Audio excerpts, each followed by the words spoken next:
Welcome to Oregon Voters Digest, the program that brings forward the social and political issues that are important to people living here in the Pacific Northwest. And now, your host, Bruce Broussard. Welcome again to this segment of the Oregon Voters Digest. I'm Bruce Broussard, your host. And by George, I don't know whether I am a host or not, especially on this show. Especially you got someone showing back up again. Donna, of all people, showing back up on Oregon Voters Digest. And I'm trying to figure out what are we going to be talking about. So I'm just saying, well, we spent an hour the other day, and I thought she said everything she wanted to say. But by George, she said she's got some sort of an announcement, trying to figure out what's that all about. Are we going to the moon or something? Everybody's trying to get to the moon, but they keep coming down. Donna says she didn't have enough money to get across the moon or whatever.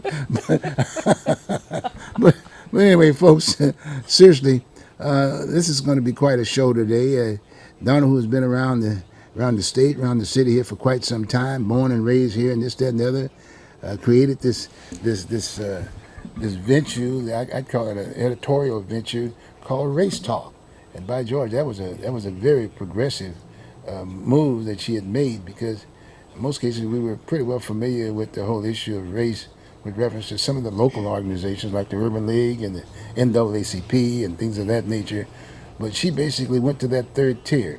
And I was really excited about that piece, and she ran with it and got other Oregonians. That's when the Voters Digest got a little interested in that piece, because there I was as a businessman, a Marine recruiter type routine, and I was doing my thing along that particular line, and picked up the Oregon Voters Digest, which was kind of like the first blue book of Oregon, and just keeping within that particular range.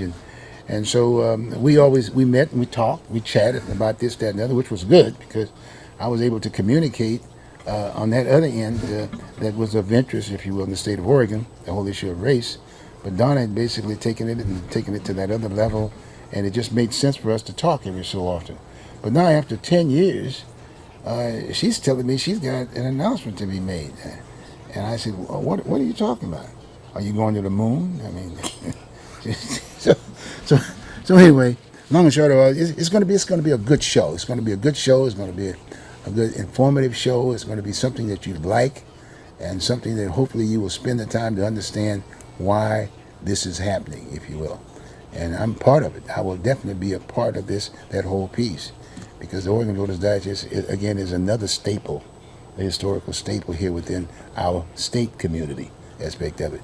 Even though she's been there around the state, but now she can really deal with this piece, because now we've got the Voters Digest with this piece. And so Donna's going to explain that. And then there's this surprise guest that's going to be part of this piece. And I'll let her introduce that piece, and then I'll kind of get in there, and then we'll have a discussion. And then from that point on, we'll see this surprise guest basically run with it from the standpoint, at what level are we going to be going to now? Okay. I love it. Donna, tell us. Good afternoon. Okay. So I'm excited to be here. I'm Donna Maxey, founder and executive director, I should say, transitioning executive director of Race Talks. And I'm very excited to announce formally something that's been transitioning for 3 years now, which is that I am transitioning into my second retirement, because Race Talks was founded in my first retirement from education. So I have decided that it's time to move on. I think it's important that we understand that we have to be activists and get things going, but at the same time, it's important to pass the baton to a younger generation, and to be always feeding the trough with younger minds, younger bodies. So I am retiring from Race Talks, and it's been a great run. We're in our 12th year, and we started officially in 2019, and so I'm excited to make that So transition. you're not retiring Race Talk. Race Talk is going to be here. Race Talks is retiring All right. me. Okay. All right. Well, no, but Race Talk is here. Yes, Race Okay, Talks okay, is still okay. going to be a running concern. Awesome. And I have brought on a young, beautiful brain. I had to, put that in perspective because this is a person I have chosen, and what's the word I want to say? DNA or something? No, I'm not going to claim the DNA piece yet, but I have definitely mentored this person. And Really? our new executive director is Shana Pomerantz, who is my daughter. Now, it seems like it's nepotism, and it is, but Okay. but the woman is smart. If she had not had all these skills, I wouldn't have brought her on. I'd have picked somebody else and said, okay, we're going another direction. Okay. We're taking it out of the family. But Yes. since the brains happen to be there, I just figured we might as well go ahead and go with it. Mm-hmm. So yeah, and I've been indoctrinating her for a minute or two.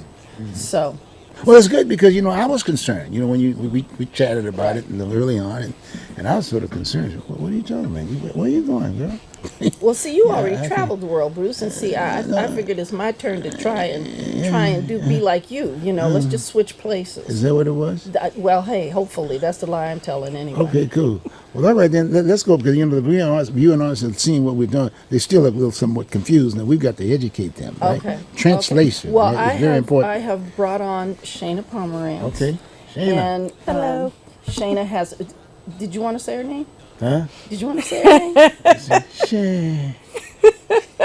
I'm gonna need you to clarify for your viewers where this is coming Yeah, right, from, right. so You know- it's not coming off weird. I've always had this problem about certain pronunciations, right? You got my point? Yes. Even myself, with Broussard, the name Broussard, after a while, I just couldn't say Hébert Broussard because I got two last names.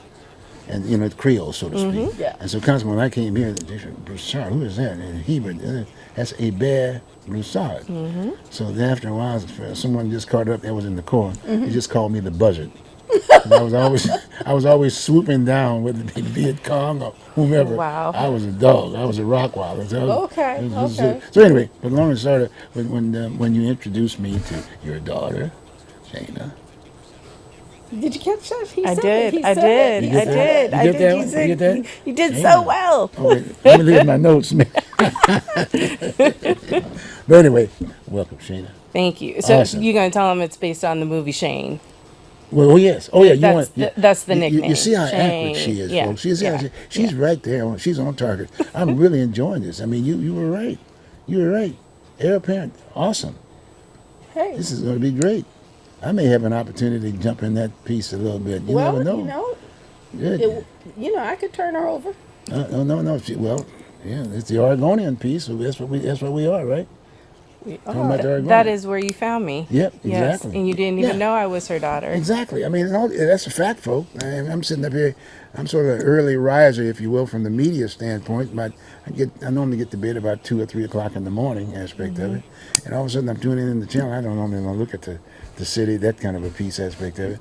But bang, here's this committee thing going back and forth, and I was always excited about this whole issue of the city in some way. But normally it's always Wheeler, you know what I mean? And then I said, gee, is there a second coming of a Wheeler? I said, somebody needs to do something about this piece. And bang, this came up, that discussion came up, and this, that, the other. It was a very interesting. I won't get into that. That's just another That's a show. future That's another, discussion, like yeah. next week maybe. But anyway, the fact of the matter is, I was very impressed with I would say the coordinator.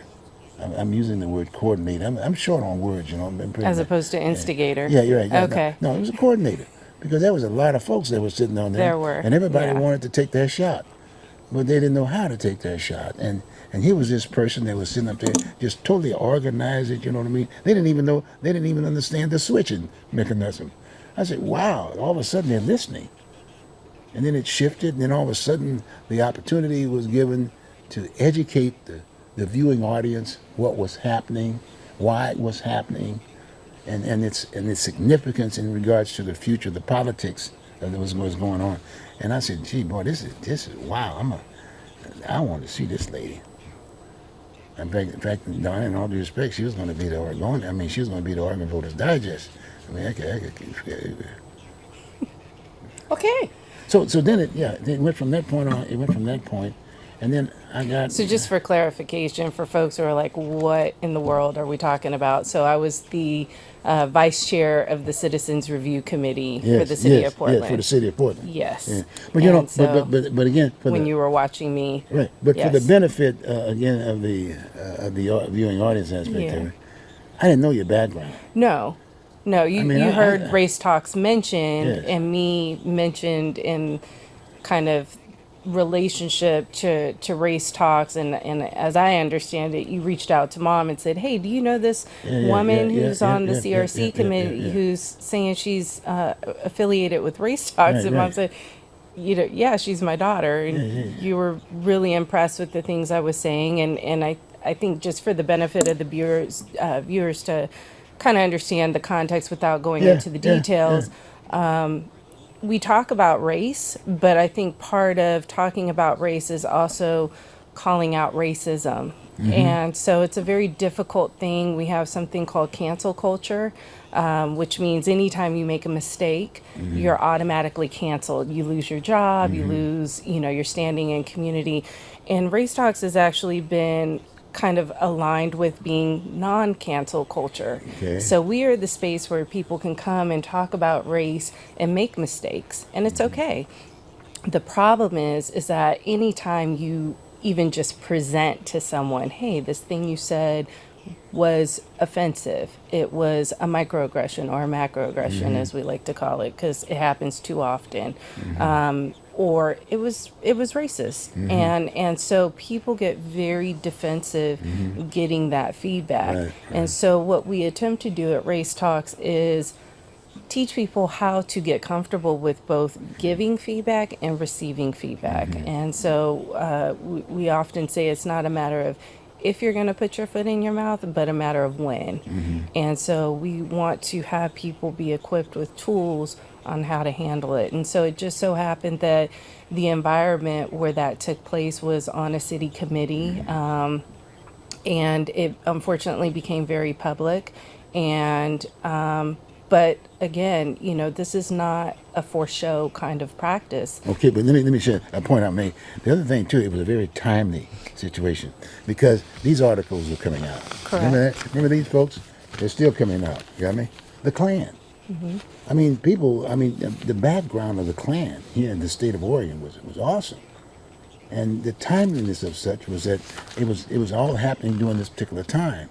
And so it just that's where my head was, Right. I'm trying to interpret this stuff. I mean, I was just trying to figure out what in the world is going on here. Right. I mean, how would they allow such to be public on a front page of a major newspaper within this particular area? And then, like I said, I'm looking at this and I'm saying, wow, now we can talk about race.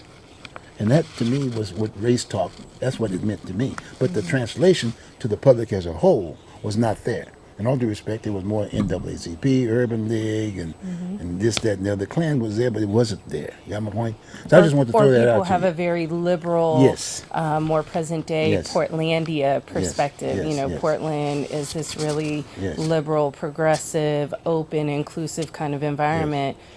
I would say if you are middle class to upper class, Right. white, Right. and that might be your experience, but for the rest of us living here, we have a completely different reality, and we also understand the history of how this state was created, and especially how black folks were, as I like to say, it was so racist here, Jim Crow couldn't even come to live. So I think that is a great tie-in with why Race Talks was started. The whole point of starting Race Talks was to have the discussion, to have an open discussion about race. And to, as Shana said, to give people the opportunity to put their foot in their mouth. Because you are going to put your foot in your mouth. There's no way you cannot.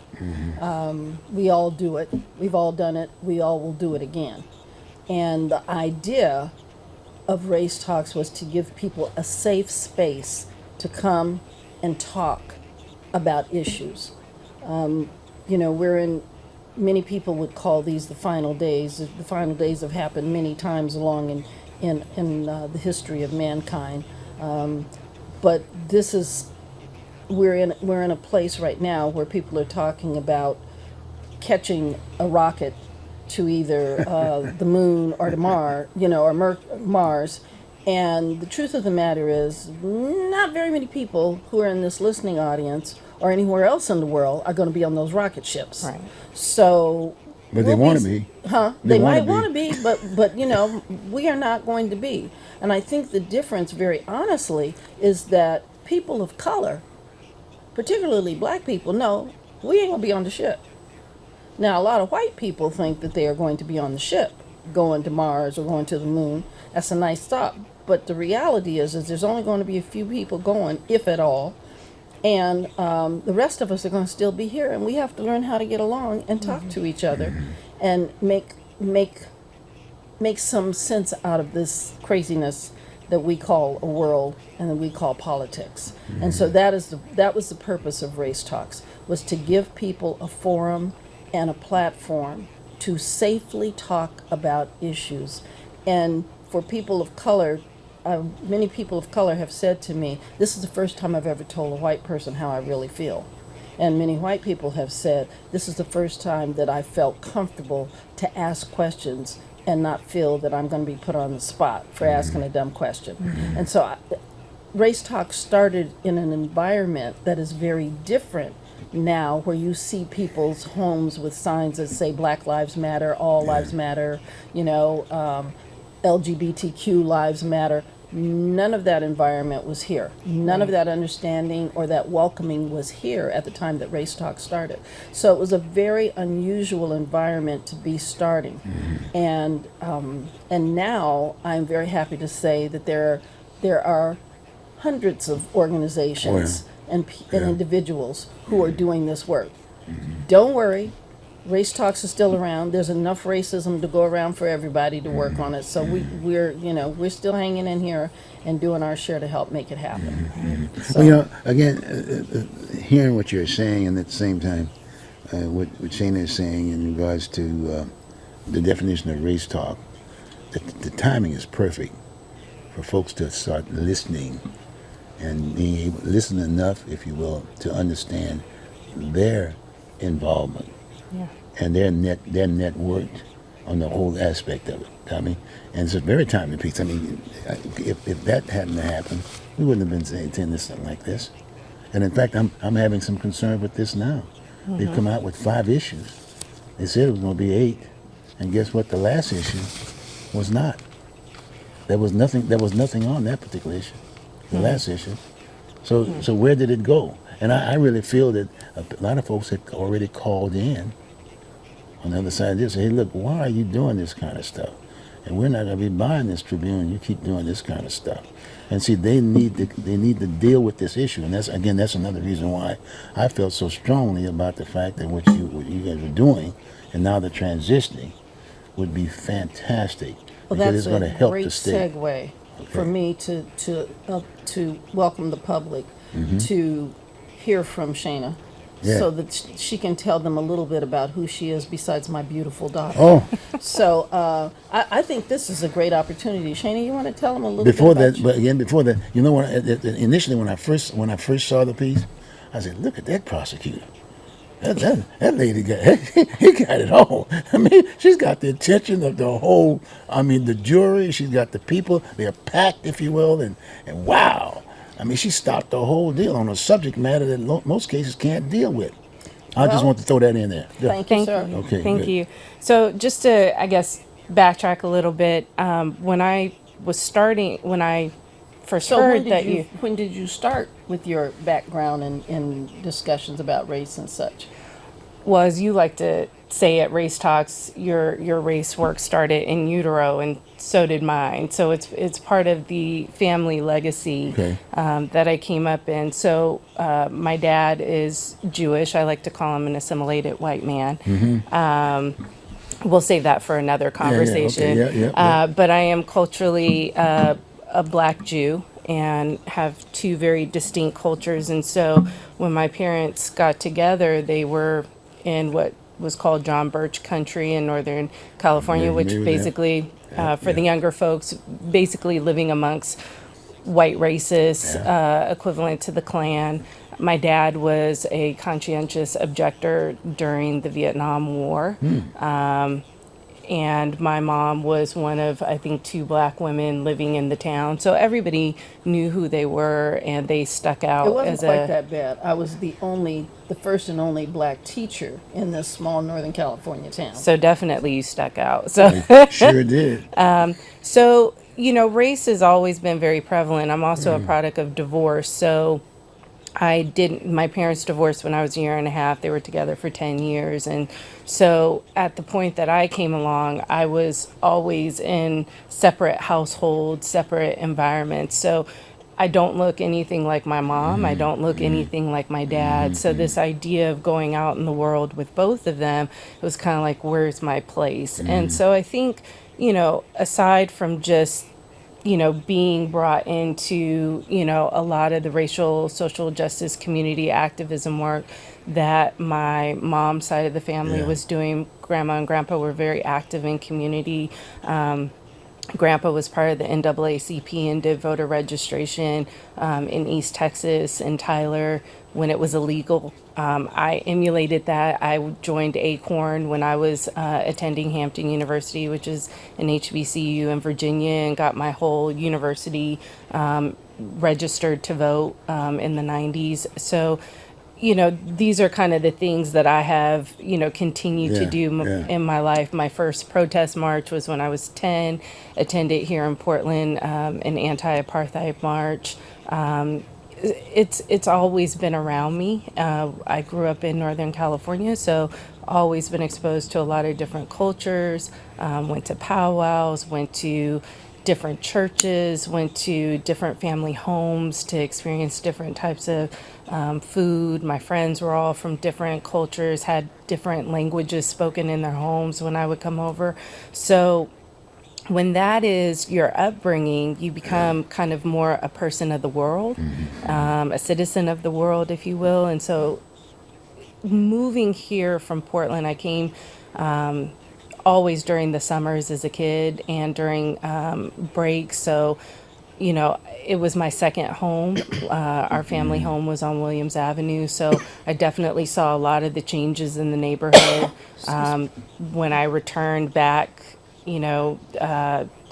post 2010, I was blown away by the gentrification and just what happened to our black community, because as a kid I thought Portland was all black just because northeast Portland was all black folks. You drive down the street, everybody stopped and waved, and so it was this very inclusive place. Everybody knew that I was Lil Donna or the Maxie grandbaby. So there was also this element of responsibility based on whose I was.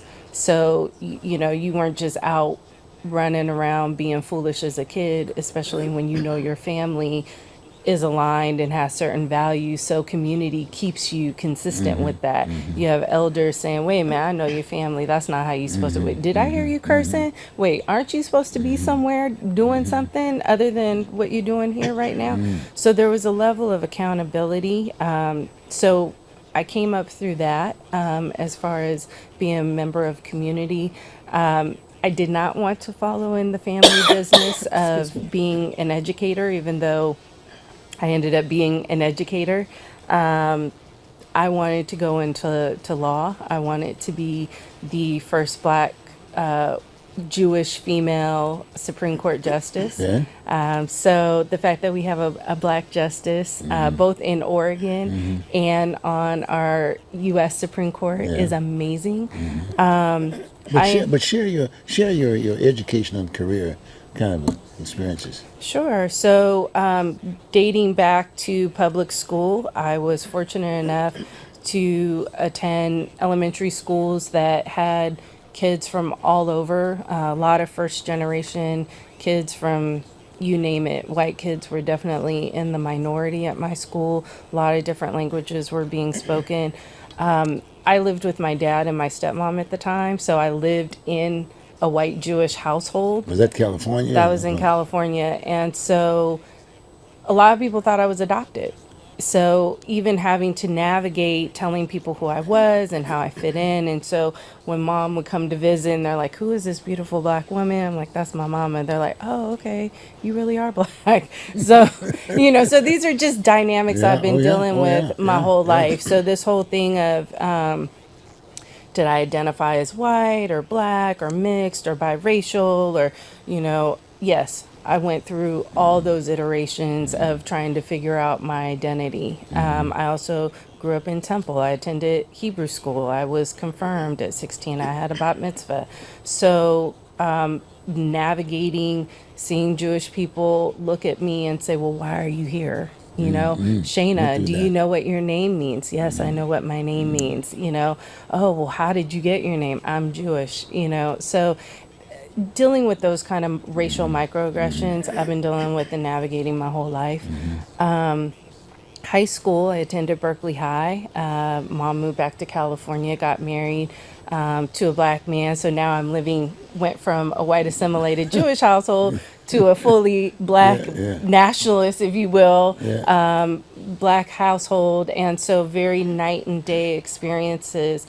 And so my high school had a Black Studies department. When I got there, they were celebrating their 20th anniversary. And so to have a school where Swahili is being spoken, where it is very intentionally discussing Black history, Black economics, Black literature, encouraging Black students to go to HBCUs, that was a huge defining point for me. What's an HBCU? Historically So Black Black College College. Yeah. University. And so in my family, I was told since the time I was 2 years old, you're going to go to an HBCU for at least 2 years. And so first time I kind of experienced that even was we went to UC Davis growing up in California in Sacramento. We went to UC Davis for a step show. And I think I was 2 years old and was just mesmerized by the stepping. And of course, when I got to the HBCU and attempted to step, I was just not coordinated enough for all that. But, can't win them all. Yeah. But, Right.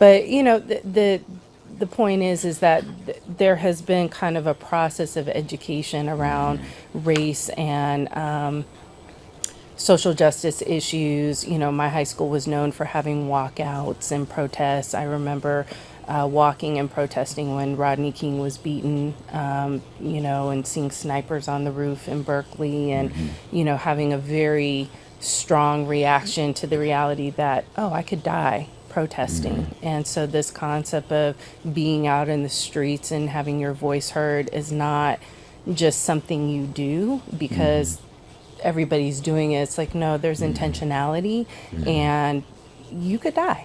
You could lose your life or you can be very seriously hurt. And so I'm having a kind of flashback to a lot of white folks talking about how they protested in 2020 and got hit with rubber bullets or, talking about how surprised they were when the police turned on them. And it's like, we live in a country where police have dropped bombs on black homes and neighborhoods. So this is the reality. Welcome to the country we live in and we exist in. Anytime in the courts.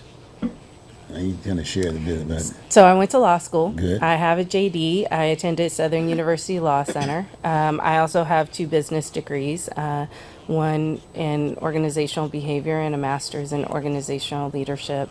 And so, And you did teach, whether you wanted to or not. and I have 20 years as an educator working in nonprofits, after school programs, and also in schools. And so I've done peer mediation, violence prevention, peer education programs. Last teaching position I held was in the Bronx, teaching at CUNY Prep High School, which was a transitional kind of, if you know Job Corps, they do GED to work. We did GED to college. So a lot of my students were black and brown, from the African diaspora, the Caribbean, first generation, going to college students. And so I loved it. I loved the work that I did, but I saw a lot of my kids being processed through the system, and I felt pretty powerless to do it. Getting into law is really challenging. There's a lot of barriers that are set up specifically to keep us out. Like the LSAT is an expensive test. It's a challenging test. We already know that these tests What are is not. the LSAT? The LSAT is the equivalent of the legal SATs. So you have to get a particular score that allows the law schools to kind of discern your standing and whether or not you can come in. So you want to kind of score within a certain bracket. I did terrible on the LSATs and took them several times. And so the funny thing about the LSAT is not indicative of how well you will do as a practicing attorney. I've also sat for the bar twice. It's a very difficult test that many folks of color and women do not pass. My understanding of the bar is that it was instituted once black folks started to enter into the field of law. So it used to be you went through law school. There was not an LSAT. You studied and then you went and apprenticed under an attorney, a licensed attorney, and that's how you earned your license. So a lot of these tests were set up as barriers to keep us out. And so I continue to push along with it. I see Race Talks as being extension of legal practice because it is exposing people not just to the ability of being able to talk about issues of race, but we're also talking about policy issues. We're exposing people to different current event issues, and we're inviting people to engage more deeply with the organizations who are trying to influence and change legislation around social justice issues, around climate change issues, around educational issues, and so on and so forth. We just simply choose to focus the conversation through a lens of race and racism. Well, tell me this: do you expect, can the public expect your involvement in this political climate that we're in right now, like maybe debates, whatever, committees, gatherings where you would be basically talking to and educating people about the issues, because that's one of the major concerns that we have even Right. to date, because too often politically is money driven, so to speak. Unfortunately. And then Yeah. that you got the media aspect of it. So, but the issues are not as open enough Right. for the layperson. That's The correct. layperson. That's a very important piece. The layperson. It communicates normally with and that's one of the things that I really appreciated. Where Donna didn't forget that in any way. She stayed there. We ran on the edge of it. You got my point? Right. Because she had to involve the masses. I mean, these entities before you get to the masses. And now you're coming in, you hitting on that piece Yeah. with your background and this, that, and the other. Yeah, I mean, that transition is going to be an awesome situation. And that's why I was so sort of excited about Well, that. it's been going on for 3 years. So it's not, it's been a gradual, I'm just finally, officially getting to bow out. Actually, it's been longer than that. Well, so she's been working with Race Talks for the last 6 years. it's been longer than that. Yes. Really? Well, when- yeah, when you were born. I've been When I was born. I've been that part. Well, no, when when she mom was born. I'm when just- mom started Race Talks in 2011, I was entering law Yes, school, right, okay. and so Yeah, she this was is there. post Trayvon Martin being murdered. Yeah. This I was in Baton Rouge, attending Southern University Law Center, which is an HBC, one of 5 HBCU law schools, and so we had Alton Sterling, who was murdered. We had police officers who were murdered. A lot of folks don't know that the Montgomery boycott actually started in Baton Rouge, so there's history and legacy there as well. So Mom and I would talk quite a bit about the programming that she was doing, and just I was really excited for her because I was like, wow, you got, folks talking about race. Wow, we need that down here in the South. We need to start having people, and I had neighbors I lived around who I was getting to know who were predominantly white. And we would talk about issues of race and racism and became really close. There were definitely folks who, when I first met, I'm like, okay, y'all are cool, but kind of racist, and I'm not sure, but so you're the right. power of, and so we would talk about this where I'm like, oh, I got to move, I got to get away from these people. And I would see it at my university, at my law school as well, because 50% of the students attending were white. And so, we try to challenge black professors and come in like they knew everything. And so, how do you politely shut this down but still engage people and keep them engaged around issues of race when they're staunch Republicans, when, you're talking to people whose parents can, family can trace themselves to plantation ownership and owning slaves. So that's a deep conversation. That's not theoretical racism. That's real time racism, and asking people to really unpack their proximity and simultaneously not lose it, and that's just human because it's very upsetting to talk about these things. But when I started to see, wow, there is a way to approach folks over a meal, over a drink, kind of having some boundaries of how you engage with each other. And these were things what Mom was doing at Race Talks. And so I kind of started employing it into the conversations that I was having with my neighbors, white men, women, born and raised in Louisiana, multi-generational, and started to see some real changes to the point that even where I left, they're very active and engaged around social justice, racial justice issues after I left.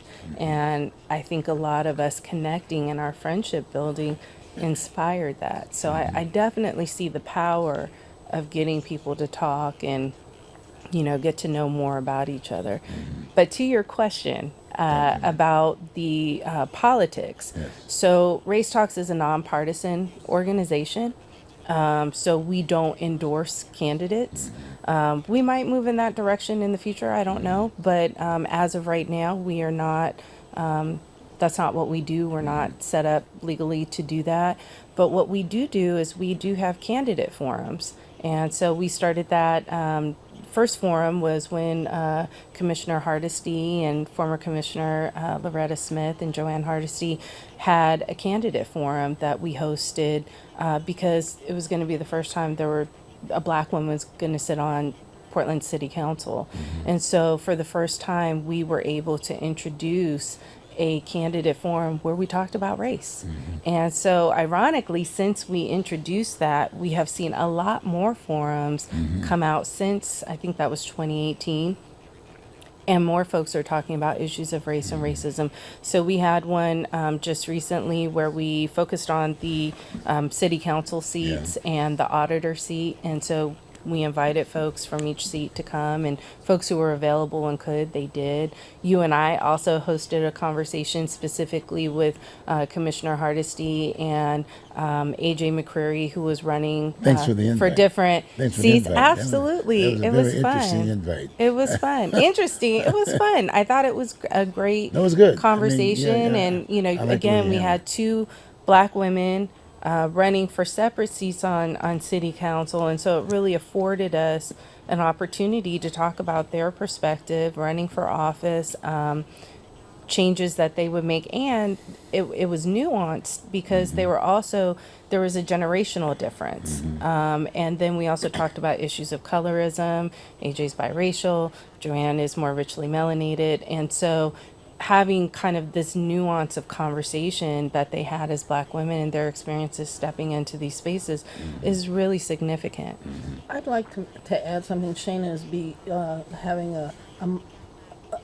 a mind lapse. She's modestly having a mind lapse. She was working in the legislature at the time and suggested that we get Race Talks people more involved in politics. Yeah. And I want you to talk about that a little bit.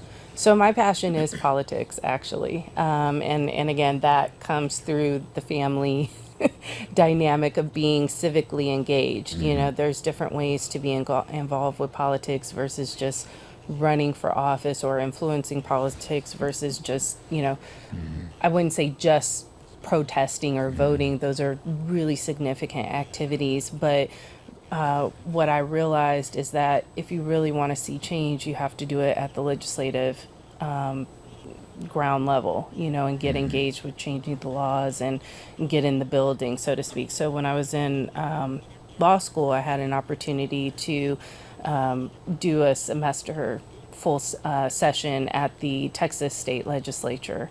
And so I worked as a policy analyst for a long session under Representative Coleman, who was one of the senior House members, and he's black and based in Houston. The program was started by then Senator Rodney Ellis, who is now a Houston commissioner. And so it's kind of a rites of passage in terms of going through it's the TLIP program, the Texas Legislative Internship Program. So you learn all the ins and outs of working in the legislature. And they kind of say, you know, if you can make it in Texas, you can make it at Congress. And that back in the day, for reporters, they would send them either to Texas or Louisiana to kind of let them cut their teeth in politics before throwing them in, because those were the real sharks. And then you kind of, you know, No baby shark. no This baby is real sharks in sharks. Texas or Louisiana. So I actually had a chance to work also with the Louisiana legislature with an organization that was identified as a convener for legislative process to expand Medicare in Louisiana at the time under the Obama administration. So I learned a lot in both of those spaces about kind of the politics of relationships and racism and the dangers that can exist in speaking out. And then when I moved here to Oregon, I also worked in the legislature as a chief of staff. And so a lot of folks would ask, you know, who do I call and what do I do? And so it was very clear to me through all three of these legislative experiences, the average citizen really doesn't know how government works. We just do not have civic education really. It's not as good as it used to be in public school. And so, you know, understanding the three branches of government, understanding the tiers of government, understanding who do you go to when you have a problem. Most folks think I'm going to call my congressman when maybe it's your, you know, county commissioner, or it's, you know, your city council person, or, you know, or maybe it's some bureau within those departments, and it's none of those people. So, so we started something called Engaging Democracy. And so it was an opportunity to invite Black, Indigenous, people of color, BIPOC staffers within these various government offices, as well as civic organizations that do outward advocacy in community, inviting everyone to the table to allow folks to gain more perspective and understanding about what each of these offices do, and also to allow folks of color to recognize, like, hey, here is a career path for you. You know, impacting politics and influencing legislation and policy changes doesn't just happen by running for office. You also have a tremendous amount of responsibility and influence being the staff person, being a chief of staff, being a policy advisor, being a financial advisor within these offices. But if you don't know that these are positions that exist or that you should, you know, apply for, and you've never seen people that look like you in them, then you don't even know to do it. I might add that the reason why I threw out this business about politics, or you guys get about it, I'm more of a focus on issues. Issue first. And in fact, when I got into politics, I had an idea of trying to figure, well, is that what I want? Because when I was in the Marine Corps, my commander-in-chief was the President of the United States, regardless of who they were, what party. And so I respected that. Yeah. And but when I got out, you know, then all of a sudden I'm getting involved in this, that, and the other. People seeing this guy recruiting, you know, talking this, that, and the other. Bruce, you need to get into politics and whatever. And I said, politics? Oh, gee, I'm not in that. You want to talk about issues or something? And so when I joined the Republican Party. I was a Lincoln Republican. And the whole idea was to talk about that issue of race, because that's where it all generated to begin with. And I stayed there with that. Yeah. And then the issues became my relevant piece of, and then all of a sudden the acceptance wasn't there, because that's what I was talking to, but I had a black face. You got me? And but then again, that was one of the reasons why I went on and picked up the rights to the Oregon Voters Digest. because it was a Republican publication. It was a Republican publication. And here I was, I'm a Lincoln Republican. I'm sitting here trying to organize Lincoln Day with Martin Luther King Day, you got me? And that kind of a deal, but I wasn't getting any come on. Then all of a sudden I found out what the problem was. So I said, well, I got a justification now to get it, to bear another hat. I'm media. So I'm non-affiliated. So I'm now registered non-affiliated. A lot of folks don't understand that. They just basically say, no, Bruce, you are a diehard Republican. Okay, well, Lincoln Republican. Well, that's not what I'm saying. Well, no, what does that mean? He was a Republican, was he not? I mean, let's go back to the history. What was his main deal? I mean, he was about the war, about Buffalo soldiers and things of that nature, and you know what I mean, and the rights, and we all fought the revolution. I mean, people were in the revolution. That was before the Civil War, and you know that it was just people. But again, let's be real. Yeah. Let's be real. I know you. I love Lincoln and what he did, but let's stick to the real issue, which was, it was really not about slaves. It was about economics, and it was about keeping the Union as a whole, the North and the South. But the North didn't like that the South had free labor, because the North had to pay all their people. The South had free labor and warm weather most of the year. But you, So- but you Well, the about North race. had enslaved folks. No, black no, folks as I well, know so that. I know wasn't- that, but it was yeah. not as widespread. And so this was it was what, yeah, we got New York and everything. There's plenty racism now. Don't get me wrong. see, I'm not trying to say, but this was a power battle. But I'm hearing Right. I'm hearing what you're saying. But see, you're a race talk.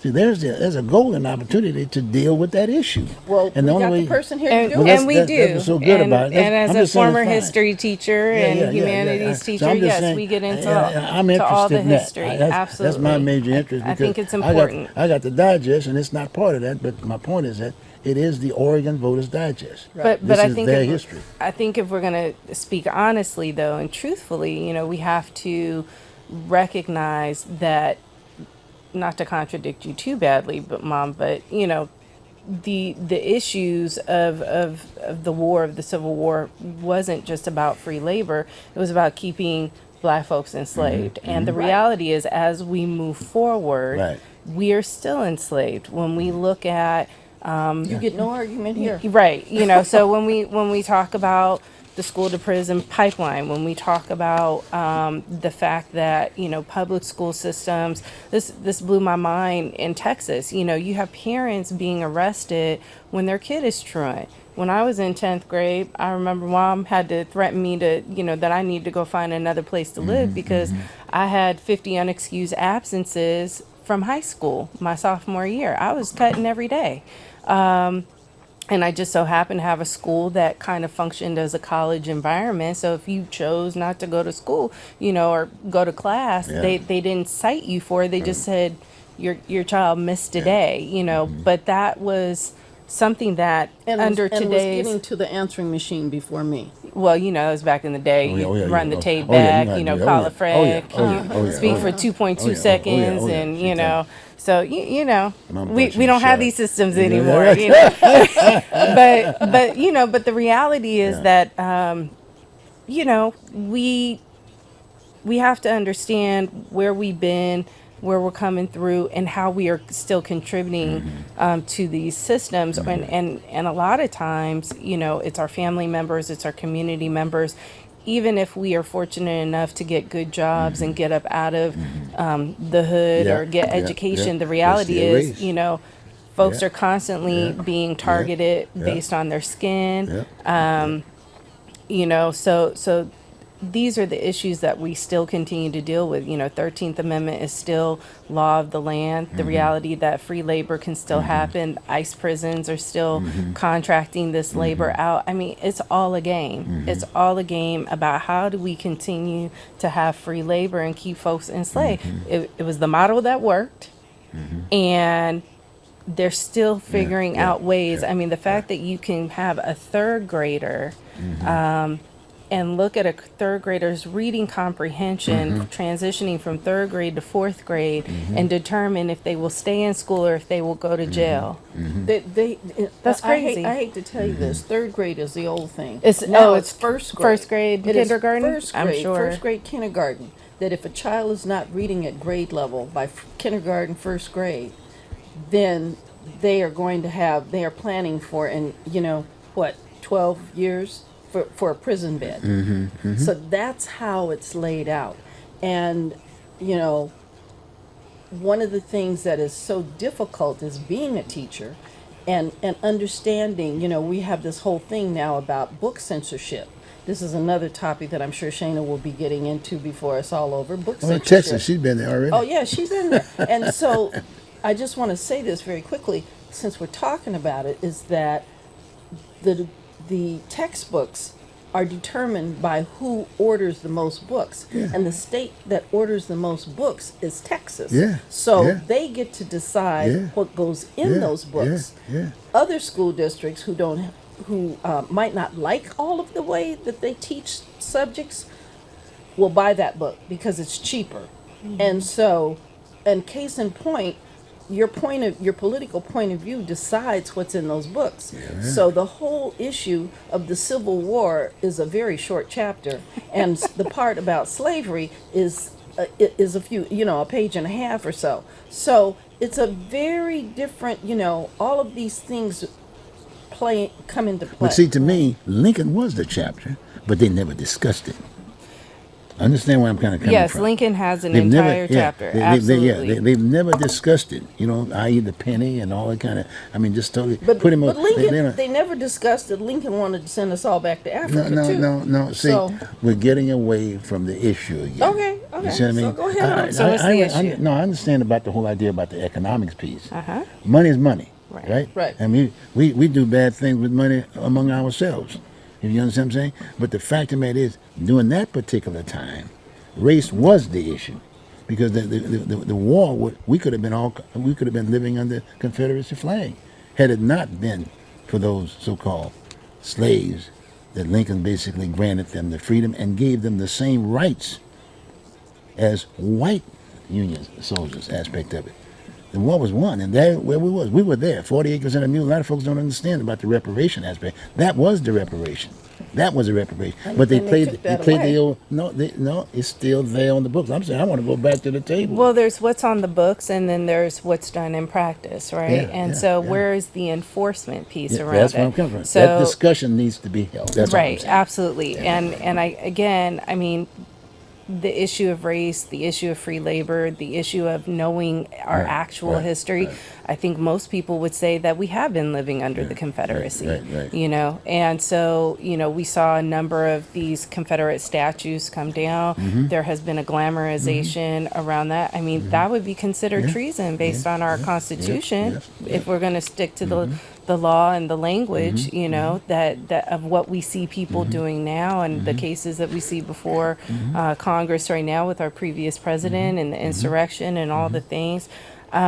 But the question is, how do we step into this from a race talks perspective? And so I think it's important for people to understand that we have our own personal feelings and experiences around race and our education, and can talk all day about it. Yep. But if the goal is to get you and I and everyone else to the table to have a conversation, what good is it to continue the argument if we can't build relationship? Because I'm never going to see your point of view and you're never going to see my point of view if we can't figure out just how to have a conversation about getting to know each other. So one of the things that we typically do, we have a facilitator training to teach people. We started training our own facilitators to ensure that when folks of color come at our roundtable discussions, when we hold them at Kennedy McMinimans every second Tuesday of the month, that Black and brown folks feel safe. They feel